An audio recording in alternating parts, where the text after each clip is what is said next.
হরে কৃষ্ণ। আমি সঞ্জয়। আমার চ্যানেলের নাম সনাতনী কথা, সত্য কথা। তো আজকে আবার এসেছি আরেকটি নতুন তত্ত্বকথা নিয়ে। আজকের কাহিনী কর্মের গহন গতি।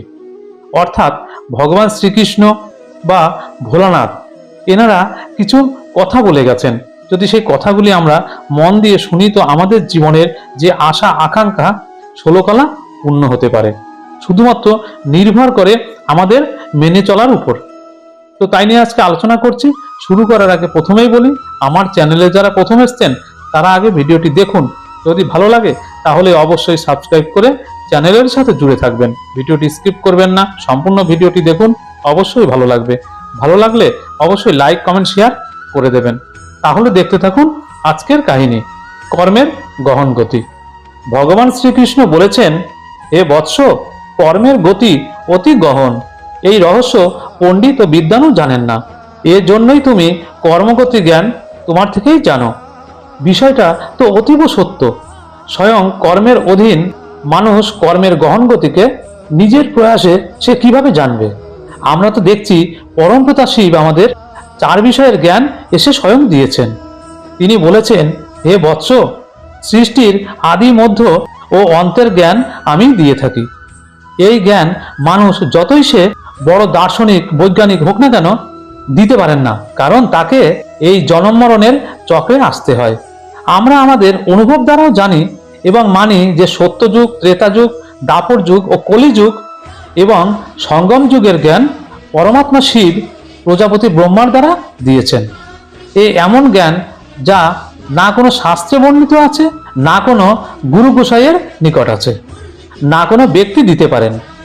কারণ মানুষের নিজের অনেক জন্মের আদি মধ্য অন্তের জ্ঞান নেই।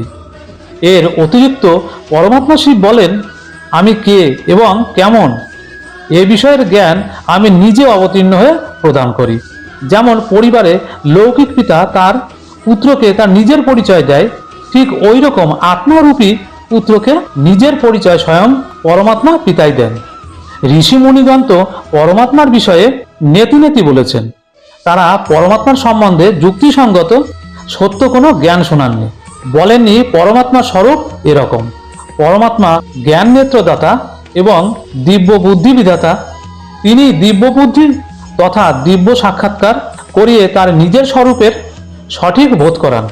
মানুষ যেহেতু পরমপিতার প্রকৃত সত্য পরিচয় দিতে সক্ষম নয়, তাই বাস্তবিক যোগ শিক্ষা সে কি করে দেবে? নিজেই দেহ অভিমানে আবদ্ধ, তাই অন্যকে কিভাবে দেহির অনুভব করাবে? ভগবান গীতায় বলেছেন, হে বৎস, যখন এই যোগ প্রায় লুপ্ত হয়ে যায় তখন আমি অবতীর্ণ হয়ে আবার এই যোগ শিক্ষা দিই। ভগবানের মহাবাক্য কর্মের গতি অতি সূক্ষ্ম গহন, তাই মানুষ কিভাবে একে জানবে? অতএব কর্ম, অকর্ম, বিকর্ম এবং তথা এর গহন গতিকে আমার দ্বারা জানো। এখন প্রশ্ন উঠবে, কর্মের ভেদ তো মানুষই অনেক আগে থেকে বলে রেখেছে। ক্রিয়মান কর্ম, সঞ্চিত কর্ম, প্রারব্ধ কর্ম, সৎকর্ম, অকর্ম, বিকর্ম, কুকর্ম প্রভৃতি এর পরিভাষাও বলা হয়ে গেছে।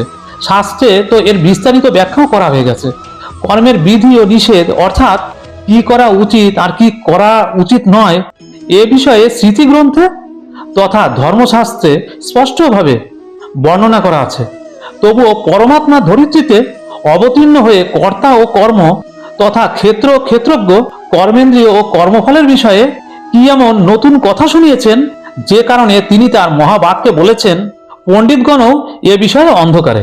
এ বিষয়ে বলা যায়, পরমাত্মা শিব প্রজাপতি ব্রহ্মার দ্বারা কর্মগতি তথা বিধিনিষেধের এতটাই জ্ঞান দিয়েছেন যে সব জ্ঞানকে কোনো এক গ্রন্থে লিপিবদ্ধ করা সম্ভব নয়।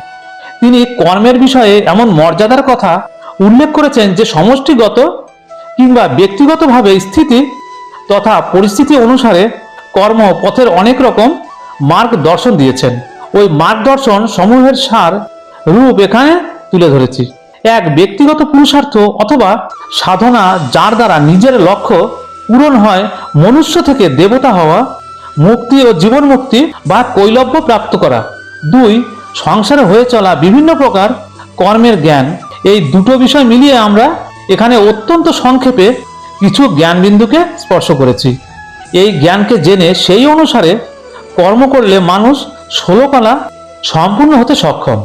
ধার্মিক মানুষ মানেন অন্যকে ঈশ্বরার্থে দান করলে ভগবান কৃপা করেন। সংসারে বহু রকমের সেবা আছে।